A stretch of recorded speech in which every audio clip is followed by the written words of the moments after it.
¿Cómo confiar en Dios? Bueno, hay una situación muy interesante y es que muchas veces hemos visto grandes historias en la Biblia de personajes que se enfrentan a grandes situaciones que podrían ser para nosotros algo inconmensurable. Inclusive historias tan grandes como Moisés libertando al pueblo judío de Egipto, como David enfrentando a Goliat, entre otras muchas más. Sin embargo, ¿de dónde procede esa confianza de todos ellos para tener la tranquilidad, por lo menos aparente, de afrontar estas adversidades? Hay un versículo que a mí en lo particular me gusta porque ejemplifica la verdadera confianza en Dios. Y vamos a leerlo. Vamos a irnos a Hechos 12:6. Y dice: y cuando Herodes le iba a sacar aquella misma noche, estaba Pedro durmiendo entre dos soldados, sujeto con dos cadenas, y los guardas delante de la puerta custodiaban la cárcel. Vemos en este momento a Pedro en la cárcel. Unos momentos antes, Herodes ya había matado a Jacob, hermano de Juan, uno de los hijos del trueno, lo había decapitado. Y en ese momento, al ver que eso agradaba a los judíos, encarcela a Pedro. Lo mantiene cautivo en una cárcel con bastante vigilancia, con guardias durmiendo al lado. Pero lo interesante aquí es que Pedro sabía su inevitable final, sabía lo que le había pasado a Jacobo. Sin embargo, lo encontramos durmiendo una noche antes de su inminente muerte. Ahora bien, ¿cuántos de nosotros pasamos una noche en vela, preocupados inclusive por cosas menores? Tal vez alguna cuestión laboral, familiar, tal vez alguna situación que ni siquiera está en nuestras manos resolver, pero que nos mantiene alertas, con ansiedad, con incertidumbre. Y encontramos en esta escena a Pedro enfrentando la muerte plácidamente dormido, en paz. ¿De dónde se obtiene esta paz? Muchas veces en la Escritura, la parte que más se ha exaltado es tener la confianza en Dios. A veces no encontramos grandes explicaciones, sin embargo, una parte que resalta siempre Jesús y Dios desde el Antiguo Testamento es: confíen en mí. Confíen en mi palabra, no en lo que ustedes vean, sientan o crean. Ahora bien, posiblemente nosotros entendamos este concepto, pero ¿por qué nos cuesta tanto trabajo aplicarlo? Llegamos a un punto donde en este mundo nos hemos sentido tan defraudados de las personas, de nosotros y también de Dios. Y nos obligamos a dejar de creer en todo, inclusive en Dios, porque muchas de las veces no ha respondido como yo hubiera querido, como yo hubiera deseado. Y nos volvemos en este mundo caminantes en el dolor inesperado de la ausencia de ese Dios. En esta vida muchas veces nosotros nos toca ser juzgados y muchas veces jueces. Nos toca recibir el mal y a veces hacer el mal, así como también el bien. Tenemos un papel inclusive donde nos volvemos los ejecutados y los ejecutores también en muchas personas, y ocasionamos un lío de dolor enorme, no solamente en nosotros, sino en todos. Nosotros debemos de entender algo: nosotros fuimos hechos para glorificar y confiar en Dios. Ahora bien, ¿por qué confiamos más en lo que nosotros creemos? ¿Por qué tratamos de emular una verdad y de fincar, taladrar, hacer, cimentar una verdad propia cuando tenemos a la verdad, que es Dios?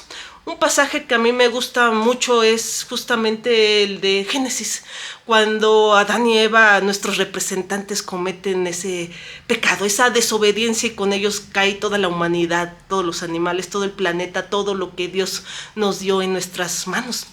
Ahora bien, en ese momento vemos que cuando ellos entran en esa parte del raciocinio del bien y el mal, entra una situación muy interesante, y es justamente la que les da vergüenza. Vemos que ellos, al darse cuenta que están desnudos, huyen y se esconden. tratan de hacerse ropas con hojitas de higueras y otras de forma descoordinada. Sin embargo, vemos a Dios paseándose por el jardín del Edén, haciéndoles una pregunta: ¿dónde están? Pregunta que no era porque no supiera Dios, sino porque era una pregunta para nosotros. Sin embargo, vemos que Adán responde: aquí estoy. Y la respuesta es tan avasalladora como el conocimiento de saberlo, el por qué nosotros pasamos lo mismo. Tuve miedo y estoy desnudo, me avergüenzo. Y en ese momento vemos a Dios diciéndole: ¿quién te enseñó? ¿Qué es lo que podemos ver aquí? Varias situaciones. Nosotros perdimos algo. En ese jardín del Edén perdimos algo, lo cual estamos tratando de recuperar por nuestros propios medios, que es lo que justamente trataron de hacer ellos con las hojas de la higuera, tapando su desnudez. Pero antes, ¿por qué no se sentían molestos con ella? Antes, ¿por qué paseaban igual con el jardín del Edén junto con Dios a un lado?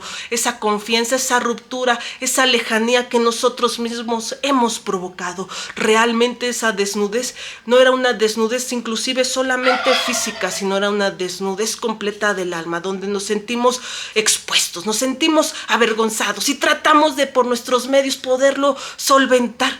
Pero vemos algo muy interesante y la misma escritura nos da la respuesta. Cuando Dios llama a Adán, él, a pesar de lo que siente, responde. Si no hubiera respondido, yo no sé qué hubiera pasado. Tal vez la historia hubiera sido completamente diferente. Inclusive hasta Dios mismo podría decir: bueno, ahora tu castigo es permanecer desnudo toda la vida, avergonzándote, diciendo. Pero no pasa eso. Vemos a Adán respondiendo, diciéndole: tengo miedo, estoy desnudo, me siento avergonzado, ¿qué hago? Esperando una respuesta de su padre. ¿Y qué es lo que vemos en la siguiente escena? Aparte de toda la situación que dijo Dios a todos, vemos que las hojas no fueron suficientes y Dios los cubre con túnicas de pieles, túnicas duraderas. Dios podía haberles quitado esa idea de la desnudez, los hubiera podido dejar desnudos, hubiera podido hacer otra cosa, pero prefiere cubrirlos, solventar lo que nosotros no pudimos solventar. Y de la misma forma viene Dios a cubrirnos a cada uno de nosotros con su sabiduría, con su amor, con su paz, con su santidad, con su palabra misma. Y en ese momento entonces entenderemos que nuestra desnudez, inclusive física y espiritual, se da por la falta justamente de ese Dios. Muchas veces inclusive yo he oído un refrán muy popular que dice que los pajaritos, cuando están posados en una rama, no tienen contemplación si la rama resiste o no, porque sus fuerzas están sobre las alas. Lo único que yo podría añadir a esa situación es que el mismo pajarito se levanta a volar. Si fuera un humano, tal vez pensaría que va a llover, que hace frío. Tal vez pensaría que hay un halcón o un animal rapaz, un gato siguiéndolo y que va a matar. Sin embargo, vemos la confianza extrema, no solo sobre sus alas, sino sobre la protección, el vivir, sobre Dios mismo, que le da esa seguridad que nosotros inclusive hemos perdido. Así que en este momento tú entenderás que vagar por esta vida sin la presencia de Dios, sin la cobertura de Dios, sin la llegada de Jesús a tu vida, cubriéndote todos tus miedos, subsanando tus vergüenzas, tus culpas, tus situaciones, porque lo que viene a hacer Dios en ti es a restaurar. ¿Cuántas veces no te ha llamado Dios? ¿Cuántas veces te has negado al llamado? ¿Qué hubiera pasado si también en el jardín del Edén Adán se hubiera echado a correr al otro lado y no hubiera contestado? Pues ¿cuántas veces entonces lo has hecho tú en esta vida? ¿Que no acaso sería mejor contestarle primero a Dios? Dejar que Él te cubriera, dejar que Él subsanara, dejar que ahora sí Él hiciera todo en ti, porque Él te ama, en Él está la verdad, en Él está la sabiduría. Nosotros fuimos hechos para estar con Él, no para estar navegando en este mundo tratando de encontrar la verdad de mi vida y que si yo necesito hacer esto, tener esto o demás. Estamos hechos para estar con Él, porque Él es el que completa todo nuestro cuadro como criaturas, como seres que somos para amarlo, para adorarlo, pero de forma voluntaria, no de forma obligatoria. Y en ese momento habrás encontrado la verdad, habrás encontrado esa paz que te hace dormir a pesar de enfrentarte a todos los obstáculos, porque sabes que ya no depende de ti, depende de Dios, y que su juicio es verdadero, que su juicio es justo, que inclusive la parte de la muerte va a ser ganancia al reunirte con tu amor perfecto. Sin embargo, tu vivir siempre será en Cristo. Esa es la parte que nosotros debemos de hacer, contestar, decirle: Dios, me pasa esto, y dejarnos cubrir por Él. Así que no lo olviden, confíen en Dios, no confíen en lo que piensan, sientan y crean. Créanme, todo lo que Él dice es cumplido. Él es amor, Él es justicia, Él es paz, Él te ama a ti y a mí. ¿Cuántas veces vas a pasar por esta vida vagando por ese sufrimiento y dolor? Una historia también muy interesante es cuando un pequeño hombre estaba sostenido en un barranco con una rama agarrándose y dice: si Dios existe o alguien está ahí arriba, es ahora que lo necesito. Y la voz le responde diciendo: suéltate de la rama. El hombre, pues con la oscuridad, temiendo un abismo, viendo hacia abajo, se sostiene firmemente de la rama y vuelve a preguntar: ¿hay alguien más ahí? No lo hagamos, confiemos en esa voz. Posiblemente ni siquiera era un acantilado. Nuestras manos ya están lastimadas, laceradas de sostenernos de esa vida, de esa rama, y nos damos cuenta que ni siquiera estamos a unos centímetros del piso. Dios los bendiga mucho, Dios los ama, no lo olviden. Hoy es el día de buena nueva, hoy es el día de salvación. Mientras sigamos vivos hoy, puedes tú aceptar el amor de Dios, tu amor perfecto. Dios los bendiga.